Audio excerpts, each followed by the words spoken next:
Good morning, students. I am Mrs. Navdeep Kaur, and today we are doing transformation of a sentence. Sentence की transformation कैसे करनी है, mean sentence को change कैसे करना है। सेंटेंस हमारे कौन से होते हैं, पहले आपने ये समझना है। Simple sentence, compound sentence and complex sentence. जैसे आपने हिंदी में भी पढ़ा होगा, साधारण वाक्य है, संयुक्त वाक्य है और मिश्रित वाक्य है।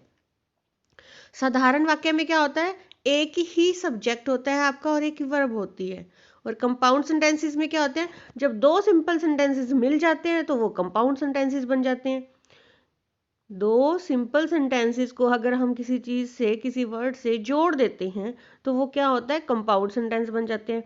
कम्प्लेक्स सेंटेंसेस क्या होते हैं, जब कंपाउंड सेंटेंसेस होते हैं has more than one main close, उसके अंदर जब मेन क्लोज होती है और एक सबऑर्डिनेट क्लोज होती है। आप समझोगे, टेंशन मत लो। सिंपल सेंटेंस में क्या होता है, साधारण वाक्य। साधारण वाक्य में क्या होता है, हमारे पास एक वर्ब होती है, एक ही सब्जेक्ट होता है और अपने आप में कंप्लीट होगा वो। कंपाउंड में क्या होता है, दो सिंपल सेंटेंसेस को जब हम मिला देते हैं, एंड से जैसे मिला देते हो आप, तो वो कंपाउंड सेंटेंस बन गया। कॉम्प्लेक्स सेंटेंसेस में हमारी क्लोजेस होती हैं, एक डिपेंडेंट क्लोज होती है और एक इंडिपेंडेंट क्लोज होती है।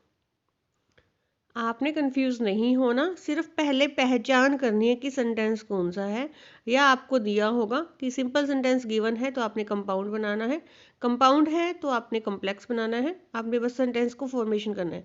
सबसे बड़ी बात आपने ध्यान में ये रखनी है कि सेंटेंस का मीनिंग चेंज नहीं होगा, सिर्फ वर्ड्स लगाने से उसकी जो स्ट्रक्चर है उसमें चेंज होगा। स्ट्रक्चर में चेंज होगा, मीनिंग में चेंज नहीं होगा। एग्जाम्पल आप देखिए, सिंपल सेंटेंसेस में क्या होता है, एक सब्जेक्ट होता है, एक वर्ब होता है। जैसे Ricky is studying with me, एक सब्जेक्ट है रिक्की, स्टडिंग एक वर्ब है। सिंपल सेंटेंस है कि Ricky is studying with me. यहाँ पे हमारा ये कौन सा सेंटेंस है, सिंपल सेंटेंस। कंपाउंड सेंटेंस में क्या होता है, जब हमारे पास दो सिंपल सेंटेंस हैं और उसको हम एंड, बट, और, सो, यट, फॉर, नोर, इनके द्वारा जब हम सेंटेंस, दो सिंपल सेंटेंस को जोड़ देते हैं, तब वो हमारा कंपाउंड सेंटेंस बन जाता है। ये वाली कंजक्शन लगा देते हैं या फिर कोमा लगा देते हैं। अब आप कहोगे जी ये तो याद रखने मिक्स हो जाएंगे, एंड, बट, ऑन। अब इसको याद रखने के लिए एक मस्त सा तरीका है आपके लिए, फैन वॉइस। एफ से फोर, ए से एंड, एन से नोर, बी से बट, ओ से और, यट, वाई से, और एस से सो। ये अगर फैन बॉयज अगर आपके बीच में आ रहे हैं सेंटेंस के, इसका मतलब वो कौन सा सेंटेंस है, कंपाउंड सेंटेंस है। एग्जाम्पल्स आपके सामने है। ये वाले अगर हम कंजक्शंस लगाते हैं तब हमारा कोऑर्डिनेटिव कंजक्शंस इनको बोलते हैं, और ये इससे क्या होता है कि हमारा कंपाउंड सेंटेंस बनता है। मींस दो सेंटेंस हैं, अगर इन वर्ड से अगर जुड़ते हैं तो वो कौन सा सेंटेंस बन गया, कंपाउंड सेंटेंस। अब आपको जजमेंट करनी है, अगर आपने सिंपल से कंपाउंड बनाना है, ये वाली चीज़ें एडजस्ट कर दो, वो कंपाउंड बन गया। ध्यान से सुनिए, आपको पता चल गया कि सिंपल सेंटेंसेस में तो हमारे पास क्या होता है, एक वर्ब एक वो होती है। अगर आपको सिंपल दिया हुआ है और सिंपल से आपने कम्प्लेक्स बनाना है, तब हम क्लोजेस का यूज़ करेंगे। सिंपल से अगर आपने कंपाउंड बनाना है, पहले कंपाउंड बनाना सीखिए, सिंपल से कंपाउंड बनाना है तो आपने ये वर्ड यूज़ करने हैं। जब आप ये वाले वर्ड्स को यूज़ कर देते हो तो आपका कंपाउंड सेंटेंस बन जाता है। इन वर्ड्स को याद करने के लिए हम ये वाले वर्ड्स याद करेंगे फैन बॉय से। फैन वॉइस जब आप यूज़ कर रहे हो तो आपका कौन सा सेंटेंस बन गया, कंपाउंड। कंपाउंड के एग्जाम्पल आपके सामने। अब क्या होता है, यहाँ पे देखिए एग्जाम्पल क्या है, Ricky is studying with me and I am helping him.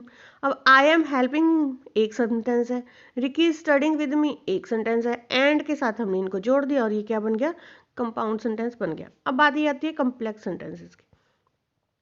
Complex sentence में क्या होता है, हमारी एक तो डिपेंडेंट क्लोज होती है, एक हमारी इंडिपेंडेंट क्लोज होती है। डिपेंडेंट जो दूसरे के ऊपर डिपेंड करती है, इंडिपेंडेंट जो स्वतंत्र है। मींस इंडिपेंडेंट सेंटेंस का अपने आप में मीनिंग क्लियर होता है, उसको साथ वाले की जरूरत नहीं पड़ती। लेकिन जो डिपेंडेंट होती है वो जो इंडिपेंडेंट के ऊपर डिपेंड होती है। मींस अगर मैं कहूँ अगर बारिश होगी तो फसल अच्छी होगी, फसल किसके ऊपर डिपेंड कर रही है, बारिश के ऊपर। बारिश होती है तो फसल अच्छी होती है, तो आ गया बीच में। इसलिए कहने का मतलब दो क्लोजेस होंगी आपके पास, एक मेन क्लोज, एक डिपेंडेंट क्लोज। मेन क्लोज को इंडिपेंडेंट क्लोज भी कहते हैं, ठीक है। तो इसमें अब कंफ्यूज नहीं होना, अब इसके लिए देखिए आप, Ricky studies with me when he is confused. Ricky studies with me when he is confused. वो मेरे साथ कब पढ़ता है? जब वो कंफ्यूज होता है, आगे पीछे नहीं पढ़ता मेरे साथ। मीन्स वो डिपेंडेंट कब है? जब वो कंफ्यूज होता है तभी मेरे साथ पढ़ता है।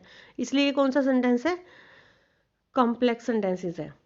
और इसके अंदर आपकी ये वाली कंजक्शंस यूज होती हैं। आपको आगे एग्जांपल मिलेंगे। यहाँ पे मैं एक बात और आपको बता रही थी, अगर आपको कंपाउंड सेंटेंस का पता चल गया, उसके अलावा जो आपने वर्ड्स यूज करने हैं तो वो आपके कम्प्लेक्स में आ गए। जजमेंट हो जाएगी यहाँ से। फैन बॉयज आ गया तो क्या है? Compound sentence. उसके अलावा जो सेंटेंसेस के अंदर हम यूज करते हैं, जैसे ऑल्दो यूज करिए, तो ये क्या हो गया हमारा? Complex sentences. और आपकी ये जो क्लोजेज हैं आपको आगे भी काम आएंगी। क्लोजेज के ऊपर थोड़ा फोकस कीजिए, लास्ट वीडियो में भी एक मैंने डाला था। देखिए अब सिंपल सेंटेंसेस है, कंपाउंड सेंटेंसेस है और कम्प्लेक्स सेंटेंसेस है। अगर आपने सिंपल सेंटेंसेस बनाना है तो उसके अंदर क्या होगा? एक सब्जेक्ट होगा, एक वर्ब होगी। वी लाइक पिज़्ज़ा, सिंपल है। कंपाउंड में क्या है? यहाँ पे हमने ये वाले वर्ड्स अगर जोड़ देते हैं, the boy went to the park but they did not go to the zoo, तो यहाँ पे क्या आ गया? बट लगा दिया और हमने उसको सेंटेंस को आगे बढ़ा दिया। तो ये कंपाउंड, दो सेंटेंसेस को जब हम इन वर्ड्स के साथ जोड़ देते हैं तब हमारा कंपाउंड सेंटेंस बन जाता है। अब हमने इसी का ही अगर बनाना है कॉम्प्लेक्स सेंटेंसेस, तो हमने क्या बनाया? Because the boys went to the park they didn't go to the zoo, क्योंकि वो पार्क चले गए इसलिए वो जू नहीं जा सके। पहले में भी तो वो पार्क ही गए थे, दूसरे में वो पार्क गए थे बट जू नहीं गए, तीसरे में क्या? वो पार्क गए थे इसलिए वो जू नहीं गए। इसलिए आपने सेंस वही रखनी है। और अगर आपने कॉम्प्लेक्स सेंटेंसेस बनाने हैं तो देखिए यहाँ पे इसके लिए भी टिप्स दिए गए हैं कि अगर आप ये वाले वर्ड्स यूज करते हो, after, before, because, although, when, since, if, whenever, unless, while, so that, even though, wherever, means अगर आप ये वाले सेंटेंस वर्ड्स यूज करते हो सेंटेंस के अंदर तो आपका कंप्लेक्स सेंटेंस है। अगर आप फैन बॉय को यूज करते हो तो आपका कंपाउंड सेंटेंस है। अब तो कोई दिक्कत होनी नहीं चाहिए मेरे हिसाब से। सिंपल सेंटेंस में एक सब्जेक्ट होगा, एक वर्ब होगी। कंपाउंड सेंटेंस में हम फैन बॉय को यूज़ करेंगे, उसके अलावा ये वाले जो वर्ड्स बच गए हैं इसको आप कम्प्लेक्स सेंटेंस में यूज़ करोगे। मीन्स अगर आपको सेंटेंस दिया हुआ है, इन वर्ड्स का यूज़ कर कर आप सेंटेंस की फॉर्मेशन कर सकते हो। और क्लोजेस को भी ध्यान से देखना है, आगे आपके बहुत काम आएंगी। Thank you and have a nice day.